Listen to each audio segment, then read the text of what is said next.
Hey, it's Miss Mocha. I'm back with some more spiritual therapy, reading out of the Bible, and we're talking today about how to be a deacon, which is like a church helper.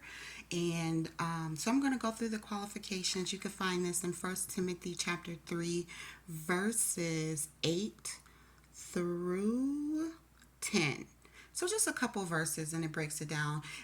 It starts by saying you must be the same as pastors. So you want to have the same qualifications as the pastors. So if you haven't checked out my previous video where I listed out all the qualifications of the pastor that is found in First Timothy chapter 3 verses 1 through 7. Well, pastor, bishop, elder, however you want to call it, the Bible says bishop, that is a pastor. So you want to have those same qualifications. So check that video out. But then there's also just a tiny bit more. So yes, so the same goes for deacons if you want to serve in the church.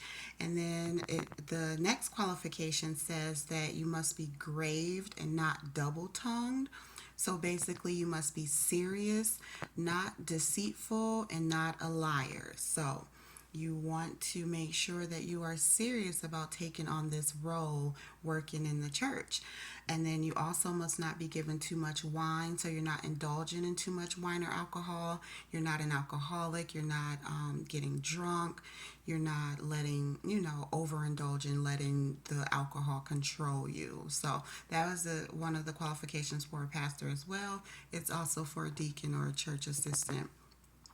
You don't want to have love for money or greed or be money hungry. That is another qualification, just as it is for the pastors or the bishops.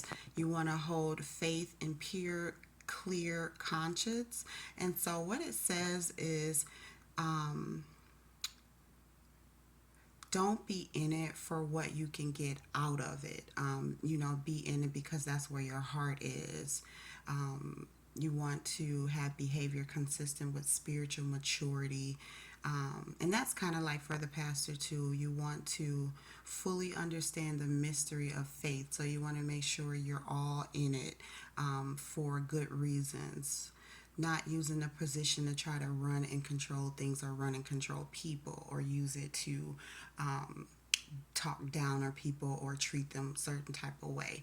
You want to hold yourself in high honor in this position because you're working for God. You also want to be blameless, where there is not, this is just like the pastors too. So check out that video. It's talking about how you don't want, you want to have a clean record. You want to not be a disgrace in your home, in your community. You want people to know that you are a God-fearing man or person. Okay, and this is also, I believe, for men too. It didn't really say that it's specific for women, but there is another video I'll put out about women.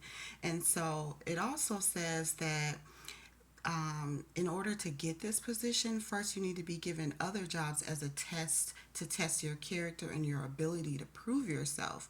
And if you do well on those other jobs, then you may be chosen for a deacon. So you are going to be tested and you must pass the tests in order to be a deacon and to serve in the church.